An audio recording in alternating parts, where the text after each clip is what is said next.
Bonjour à tous et bienvenue sur la chaîne YouTube de Paris United pour un nouvel épisode de PUI Décrypte. Merci à tous nos abonnés, à tous nos membres d'être toujours aussi nombreux à commenter, à liker, à être présents et à voir l'ensemble de nos vidéos. Avec moi aujourd'hui, mon compère, mon ami Hugo Capellaire. Salut Hugo, comment ça va? Salut Clément, salut à tous. Ça va très très Est-ce que bien. tu es, est-ce que tu es en forme? Très en forme. Franchement, on a vécu une très très belle saison avec un dénouement incroyable. Et puis là, on se projette tranquillement vers la Coupe du Monde des clubs avec des petits contenus comme ça qu'on vous propose. Et notamment un PU décrypte sur un possible transfert pour le PSG. Exactement. Avant de débuter, Hugo, je tiens à remercier toutes les personnes qui ont vu et commenté la vidéo d'hier sur le Parc des Princes, l'avenir du Parc des Princes avec JB. Vous avez été très nombreux à la voir et à la commenter. On a reçu plein de messages, donc on vous remercie. Et j'ai un petit coucou aussi à passer à Guillaume. Guillaume, c'est un abonné de PU qui a été papa pour la première fois ces derniers jours d'un petit Charles. Donc on embrasse Guillaume, on embrasse Charles. Bienvenue Charles dans la famille PSG. À quelques jours près, tu aurais vécu la victoire du PSG en Coupe d'Europe. Bon, tu l'as raté. Voilà. Certains ont raté France C'est bon, 98 vu, contre. vu qu'on va la regagner l'année prochaine, ça sera pour l'année Voilà. prochaine. Il aura Voilà. un Donc, an. Guillaume, on t'embrasse, on salue la maman aussi, et puis Charles évidemment. Et on embrasse toute la famille PSG, la communauté PSG sur WhatsApp qui est toujours aussi présente et fidèle. Donc voilà, on vous remercie encore une fois.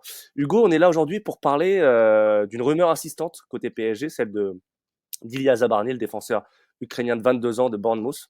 C'est la rumeur, on peut dire, la plus insistante ces dernières semaines. On le voit à l'image. Voilà, il a fait une bonne saison du côté de Bournemouth.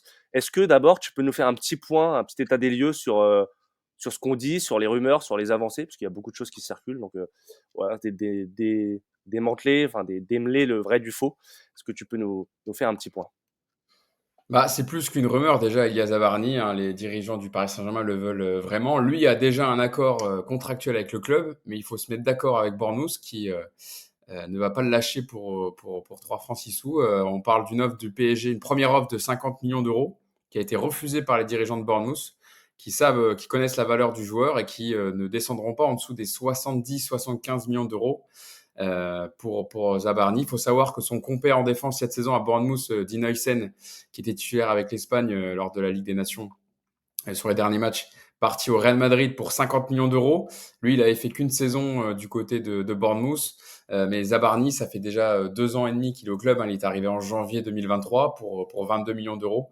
Donc évidemment, ils vont faire une très belle plus-value, les dirigeants, mais à juste titre, car il est considéré comme l'un des meilleurs défenseurs de Première Ligue cette saison avec son club. Exactement, tu fais bien de préciser pour son partenaire de défense qui est un très très bon joueur. Je vais pas le dire parce que j'arrive pas à le prononcer, mais tu l'as très bien Huysen, fait. Dean Huysen, très Huysen. bien, très bien. Défenseur que moi que j'aime beaucoup, que je suivais déjà à la Roma, donc voilà. Si c'est intéressant aussi de t'avoir Hugo, c'est parce que tu as commenté pas mal la première ligue cette année pour Canal et du coup tu l'as commenté Zabarny. Et tu vas pouvoir nous dire un peu ses qualités, ses points forts. Bon, déjà il y a son âge, hein. On sait que Luis Enrique il aime beaucoup les jeunes joueurs. Bon, bah là c'est un 2002, voilà, il a 22 ans. Mais au-delà de ça, est-ce que tu peux nous parler un peu de ses spécificités, de ses qualités? Alors, c'est un défenseur axial droit. Donc, s'il arrive au Paris Saint-Germain, il viendrait en concurrence de Marquinhos, renforcer cette défense-là. On sait que c'est un poste prioritaire, hein, pour le PSG pour ce prochain mercato. Alors déjà, il peut pas jouer arrière droit, hein, parce qu'on a beaucoup parlé, Clément, d'un défenseur polyvalent qui peut jouer défenseur central droit et latéral droit. Lui, il joue que défenseur central. Donc c'est à ce poste-là qu'il évolue avec Bournemouth et au Dynamo Kiev, club où il a été formé, puisque c'est un international ukrainien qui a déjà 49 sélections, hein, donc qui a déjà de l'expérience pour un joueur de 22 ans. C'est un défenseur très athlétique, très physique, hein, il fait 1,89 m. En un contre un, moi, pour avoir eu la chance effectivement de le commenter cette saison, je l'ai commenté plusieurs fois, notamment contre Brentford, contre Everton. En un contre un, quand l'attaquant arrive face à lui, c'est très très compliqué de le passer. Il est très costaud sur ses appuis, très difficile à bouger. Et il rappellera aux supporters du Paris Saint-Germain un ancien joueur qui met beaucoup taclé, Mario Yepes, dans les années 2000. Alors lui, c'est un excellent tacleur, vous allez le voir très rapidement, parce que quand parfois, l'attaquant arrive à prendre un peu de vitesse, il arrive très vite à compenser. C'est pas le défenseur le plus rapide, mais il est tellement solide et il a tellement de réflexes dans ses 1 contre 1 pour mettre le pied au bon moment que parfois même quand il tacle, il arrive à récupérer le ballon pour éviter à l'attaquant de le passer à la vitesse. Il a une très bonne qualité de relance aussi. Vous allez le voir, il raffole des transversales en direction de l'ailier gauche. Ça fait partie de sa palette. Mais c'est un défenseur, voilà, notamment qui est très très difficile à bouger en 1 contre 1. Et il a eu des attaquants très costauds à défier, parce que voilà, on rappelle qu'il joue en première ligue, donc il n'arrive pas d'un championnat mineur. Il défie toutes les semaines des joueurs, comme on voit sur la photo, des Erling Haaland, des Mo Salah, des Saka, des Son. Et donc c'est un défenseur qui a déjà de l'expérience et qui s'est déjà affronté qui s'est déjà affronté avec des très très gros attaquants d'Europe. Et donc, pour un joueur qui n'a pas joué de Coupe d'Europe encore, évidemment, puisqu'il était au Dynamo Kiev et ensuite il est arrivé à Bournemouth, c'est un défenseur qui aura déjà de l'expérience face à des grosses équipes. D'ailleurs, il a contribué, Hugo, à la très bonne saison de Bournemouth, parce que c'est très longtemps, Bournemouth a été dans le très très haut du classement, avec évidemment Andoni Iraola qu'on voit à l'image, qui est l'entraîneur de Bournemouth. Je suppose que Zabarni, ça a été une pièce maîtresse de ce succès. Oui, clairement, Denis Iraola, l'entraîneur espagnol qui fait du très très bon boulot avec Bournemouth. Très longtemps, effectivement, ils ont été dans les 6 premiers. Puis ensuite, à un moment, il y a eu une période vers la mi-mars où ils ont perdu plusieurs matchs d'affilée, où ils sont redescendus à une place qui leur correspond un peu plus, évidemment, parce qu'il y a du lourd en première ligue. Ils ont fini à la 9e place, mais ils ont fini 6e meilleure défense du Royaume avec seulement 46 buts encaissés. Ça marchait très très bien cette saison en défense avec, donc on l'a dit, Dean Huijsen, son compère défense. Il y avait Milos Kerkez également à gauche, qui va partir à Liverpool pour une grosse somme d'argent. Ils se font Et dépouiller, hein. ah ouais, bah là c'était sûr que cette saison c'était compliqué déjà au mercato d'hiver, Clément. Zabarni, il avait été sollicité par Manchester City, il y avait plusieurs clubs qui étaient sur lui et Bournemouth voulait le garder justement pour terminer la saison et pourquoi pas être européen. Bon, ça ne sera pas le cas, mais c'est sûr que là il va y avoir plusieurs départs pour Bournemouth qui va devoir se reconstruire. Mais bon, avec l'argent qu'ils vont toucher, je pense qu'ils arriveront à recruter. Et les joueurs qui vont arriver à Bournemouth sauront qu'ils seront avec un très bon entraîneur comme Areola qui pourront progresser rapidement. Mais c'est vrai que Bournemouth a fait une très bonne saison. Comme Nottingham Forest, un peu, c'était les deux équipes qui sont venues un peu bousculer les équipes habituellement classées en tableau. Il y avait des équipes qui ont déçu cette année, notamment Manchester United et Tottenham. Et donc, ces équipes-là ont brillé à la place. Nottingham Forest qui termine 7e, elle aussi, qui a un petit peu décroché à la fin, mais qui finissent dans la deuxième partie de classement. Et Bournemouth n'a jamais fait une saison avec ce classement et autant de points pris par les Cherries, le surnom des joueurs de Bournemouth, 56 points au total. On le rappelle, en plus, ils étaient en D2, voire D3 il y a encore quelques années, donc c'est pas une équipe qui est habituée à la première ligue. Hugo, on sait que les recrues parisiennes vont devoir s'adapter, et Luis Enrique est très très vigilant à ce qu'elles correspondent au système de jeu. Est-ce que tu penses, toi, que Zabarni et Luis Enrique est PSG compatible? Alors déjà, oui, par rapport à son âge, puisqu'on rappelle qu'il a 22 ans. Luis Enrique a dit en interne, pour ses recrues, ses prochaines recrues, et que c'est le cas déjà depuis la saison dernière, qu'il voulait pas de joueurs qui avaient déjà 27, 28, 29 ans, mais plutôt un peu au-dessus de la vingtaine, donc 22, 23 ans. C'était le cas par exemple de Willian Pacho, qui a été recruté l'année dernière de l'Eintracht Francfort pour 50 millions d'euros. Il avait 22 ans quand il est arrivé. Zabarni a 22 ans. C'est des défenseurs qui peuvent, en tout cas des joueurs qui peut encore faire voilà, modeler, intégrer dans sa tactique, dans ce qu'il veut faire au Paris Saint-Germain. Et Zabarni, clairement, présente toutes les qualités pour pouvoir s'adapter au Paris Saint-Germain. C'est un défenseur déjà qui est très fiable. Sur la saison dernière, il a disputé 36 matchs sur 38. Les 2 matchs qu'il n'a pas joué, il était suspendu. Donc c'est Et pour te dire déjà, Luis Enrique, il adore parce que cette saison, Pacho a joué l'intégralité des matchs de Ligue des Champions. Marquinhos, à part un match de suspension, il a tout joué. Nuno Mendes a beaucoup joué. Hakimi, en fait, il y a eu peu d'utilisation. Il n'y a pas eu un énorme nombre d'utilisation de joueurs, mais ceux qui ont joué ont beaucoup, beaucoup joué. ouais, c'est un joueur fiable déjà et régulier qui se blesse pas. Donc ça, c'est très important. C'est un joueur qui a une très bonne hygiène de vie, gros mental, qui voilà est considéré comme. C'est pas pour rien qu'il a été considéré comme un des meilleurs défenseurs de première ligue de par la régularité de ses performances. C'est pas un joueur qui peut avoir des creux dans un match. Il est très régulier. C'est pour ça que Bournemouth a fait cette saison-là.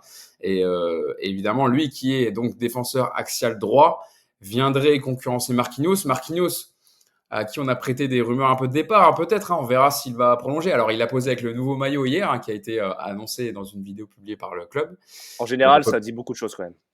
Voilà, c'est pour ça que je le dis. Il va peut-être faire encore une saison, mais il y avait des rumeurs de l'Arabie Saoudite qui courtisait Marquinhos. On pouvait penser, voilà, après avoir raflé le dernier trophée qui lui manquait avec le PSG, pour aller voir aussi autre chose, lui qui est là depuis 2013, hein, ça fait évidemment énormément de temps, mais peut-être qu'il va faire une saison de plus. Sacha Tavolieri, qui était venu avec nous pour nous parler de la finale de Ligue des Champions, nous en parlait de ces rumeurs auprès de Marquinhos. C'est vrai qu'il a été courtisé par le championnat saoudien.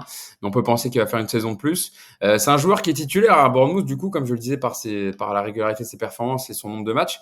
Donc, est-ce qu'il va accepter longtemps d'être remplaçant? Alors, dans un premier temps, il va pas arriver titulaire dans une défense qui a été sacrée champion d'Europe, évidemment. Mais voilà, c'est un défenseur qui a déjà 49 sélections avec l'Ukraine, hein, donc qui est titulaire et en club et en sélection. Il a joué d'ailleurs les 2 matchs amicaux avec sa sélection contre le Canada et la Nouvelle-Zélande. Il a marqué d'ailleurs contre le Canada. Il est là pour apporter une solution supplémentaire en défense, mais c'est un défenseur qui arrive avec déjà un statut d'un des meilleurs défenseurs de Première Ligue. Donc, il faudra négocier ça pour Luis Enrique, mais on sait qu'il sait gérer son effectif, Luis Enrique, et faire confiance à tout le monde, et que le turnover est bon, et il arrive à concerner tout le monde. Donc ça, c'est une Ouais, force de Luis Enrique. effectivement. C'est quoi ton avis, toi, sur cette question justement de Zabarni, Marquinhos? Effectivement, moi je pense que Marquinhos va rester a priori après un sacre en Coupe d'Europe.